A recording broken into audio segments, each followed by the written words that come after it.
Hello everyone and welcome to another video with me, Umbra Rays, and today we are going to get right into it. We are going to be talking about the news for the JP side.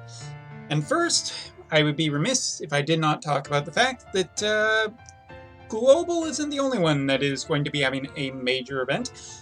If you guys know, TGS is right around the corner, Tokyo Game Show, one of the biggest video game events in the world. And this year, to my knowledge, I do believe it is a online only event, as so many things are, which, you know, makes sense. You really don't want, with everything that's just been going on this year, I guess. Anyway, so because of TGS is probably going to be a big announcement time for the JP side. I'm sure that Global could pop up with some news there too. I don't think it's unheard of. And both Brave Exvius and WOTV are really close to a big year milestone on the JP side. So I would expect there to be quite a bit of news, and that it will be happening on September 27th, Sunday on JP Standard Time, which I do believe is about 2 in the afternoon. That's when it will be going. I will be doing, of course, restreaming it, so just keep an eye out on my Twitch channel. Just go on there and click the follow button and get notifications. I'll also post a video when I'm live, but needless to say that the time zone is not going to be very good for everybody. So keep your ears out, and I will be making a summary video after everything is said and done. But anyway, getting on with it. To mark the fact that there will be this special broadcast, they've already announced that there will be a free poll from September 23rd at 3 p.m., basically when the update goes live, all the way to a little bit later. This is just in celebration of the new broadcast. Like, it's a one-time poll. You're guaranteed a free UR off of it, which, you know, at this point, that's a pretty fine thing. Obviously, really big.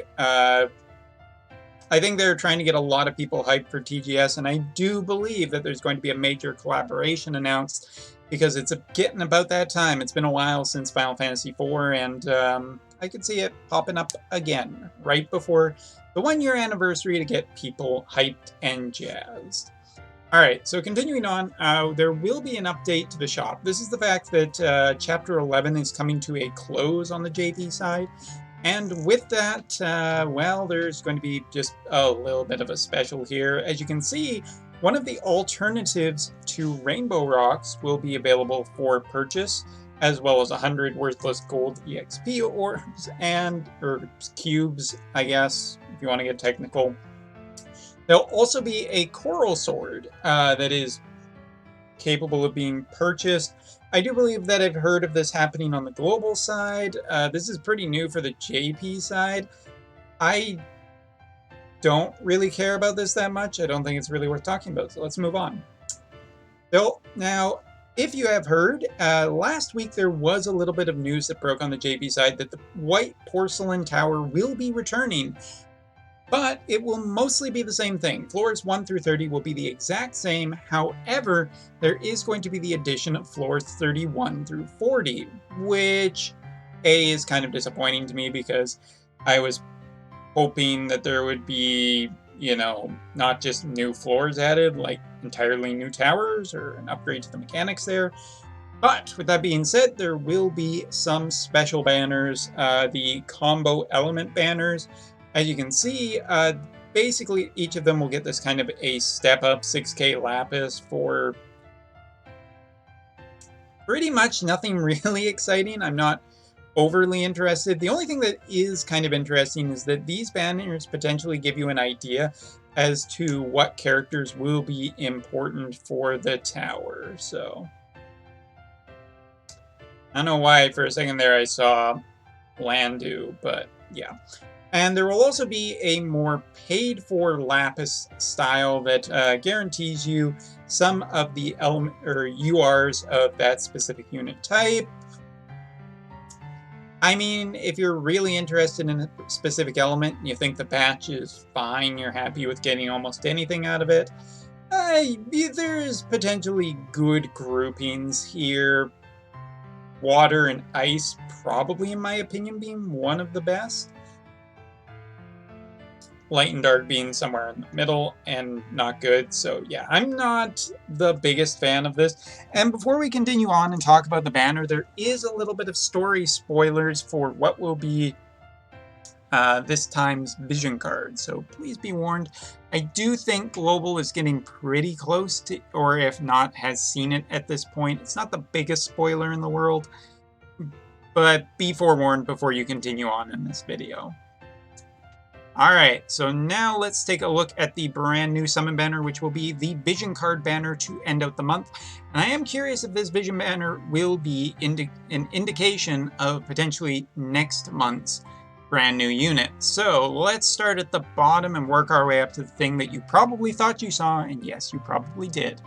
First of all, we're going to be seeing a new lower tier summon vision card with the Glacial Icebird, another trial boss from Final Fantasy Brave Exvius that will be making its way to the JP side. The vision card itself is a basic, it has the exact same party ability and granted ability. It's all about increasing ice damage. So if you're running an entire ice team, if you have Gilgamesh, if you have Agrius, if you have a lot of just ice characters, then you're probably going to want to get this vision card. Is it going to be the best thing ever? Probably not. But I also don't think it's I don't think it's bad for any reason, especially if you're running that ice team, because otherwise it doesn't really give you much for a fire team. Continuing on, it will also get you the summon. Lower tier summon doesn't seem to be an indication, as per usual, of what type of summon this will be, whether it'll be for just ice elemental characters like we saw with Leviathan, or whether we will see a potential, I don't know, maybe we'll see a little bit of a benefit to shooting types. Shooters could use another summon, strikers could use another summon. But this Esper could be really good for the future, because Espers have gotten a slight buff on the JP side, and this Esper, while it is a slightly smaller AoE effect, the effect itself is quite powerful, with particularly medium damage, but it does have the ability to just cast Stop. And Stop could be really devastating. If you have some enemies that just, you know, you're playing PvP, you unleash this Limit Burst, you just potentially stop your enemies. I will wait for the finer details, but as a mid-tier summon, might be pretty good. And the vision card supports ice. And say hello to the UR Vision summon card, UR Vision card, sorry.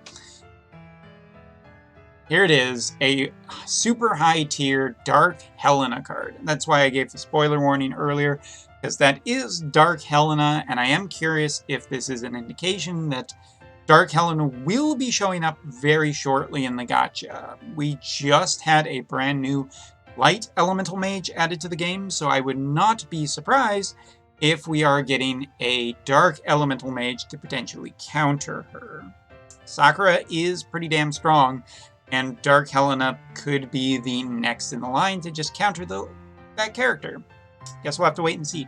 But the vision card, the party ability is quickness / agility up, so, you know, everybody who spent a ton on the Mont card, well, that card is still perfectly fine, but this is probably going to be more of the mage card. It also increases aim too, which I think is potentially really valuable. But as is the trend with brand new vision cards on the JP side, you will also see a vision ability, this time being Shadow Flare. Shadow Flare, which is a pretty interesting ability because its damage is listed as small. Okay, that's kind of interesting. It's big AoE effect, it's small damage, but also reduces the resistance for 3 turns to AoE effects. So this vision card just seems really, really, really good, and not even necessarily for mages, because it is an agility up card. The only caveat is to use this ability, it has to be someone who can use canes / rods.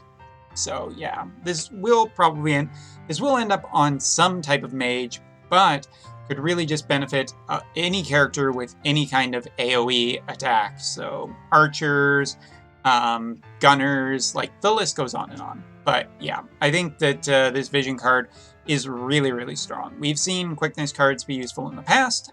Now we have a quickness card with a vision ability on it that also seems really valuable. So yeah, I'm pretty much going to say that this card is probably going to be OP, but we'll have to wait and see. And speaking of the vision cards, there will be, of course, the regular banner as per usual. There will be the return of the daily summons where you get a vision card every day, free, SSR guaranteed vision card along with some items and potentially the chance getting the UR vision card too. Best of luck, of course, to the JP players.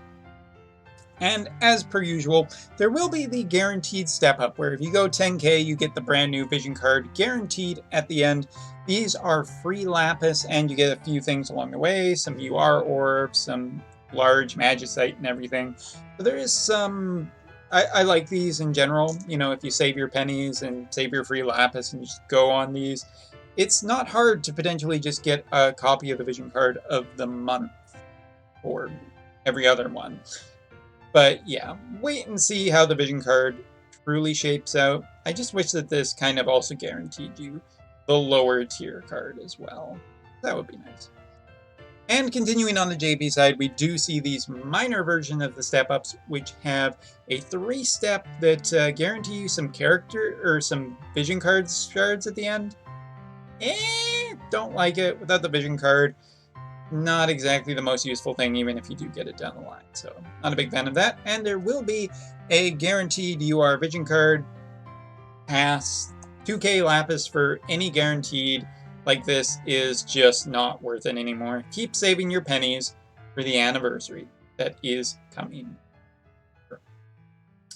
As per usual, there will be the logins, the purchase, but it does look like there might be a choice between gold and large stamina pots. You always choose the large stamina pots, by the way. And a doubling up on arena coins. Ooh. Alright, and then the last bit of news that I did mention was in here further somewhere along here. I'll find it. God darn it. Ah, yes. So basically, the tower will be returning with a brand new 10 floors, 31 through 40. If you've already completed the tower, I do believe you start at 31 and you will just be able to continue on. There is also the addition of EX4, which I did mention. And there is a mention of a new piece of equipment. I'm just going to double check it because in the process of doing all this, I completely forgot what it was. It is announced as Mako's bracelet, which is an accessory. So interesting. We'll have to find out what that looks like when it does come out to see the exact details and everything. And I'm sure that EX4 will have some brand new trickety trick to be tons of fun. Now, JP side will be closing out story chapter 11-3 this week. We will see how that story ends, potentially hinting at new characters, and there will also be a rerun for anybody who missed it for the Venera event, which means that Venera's dagger will also be coming back. So if you, like me, did not quite have the time to finish that dagger earlier on, well, then congratulations, you'll be able to finish that. And, of course, that's Tyrell's event, too. There's the dagger. And the last one thing that I need to mention and talk about is the fact that the Coral Sword and the Platinum Mace will be returning to the JP side for everybody to finish farming. Again, another thing that I need to finish. That's my #1 goal. Finish the Platinum Mace for Adira because I didn't finish it. That's why I gave you guys the advice. Now, overall, for Globalers who are wondering, hey, Umbra, you said that this never came back. Well, didn't until now, but even then, I still think that considering that there is 4 months time difference between your Platinum Mace and the return of the Platinum Mace, probably just a good thing if you finish it now. And at this point, there have been no other units that take advantage of the Coral Sword, so You already have Landu, you probably should have farmed it before this event. Anyway, but nice to know for Globalers who were not able to finish these two that you will get a chance in the future. So yes, that is basically everything on the JP side. We will be seeing the introduction of a brand new powerful vision card, lead up to TGS with some free stuff, and yeah, a little bit of hype going into TGS Sunday, when we will find out not only some big news about War of the Visions, but also Brave Exvius 2. Not Brave Exvius 2. War of the Visions.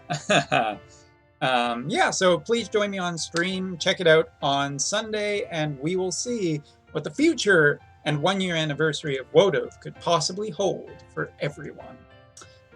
Fingers crossed, finally, for that Final Fantasy VII collaboration. Or 9 or 8. I won't be too picky. Anyway, thank you very much for watching. Take care. See you next time.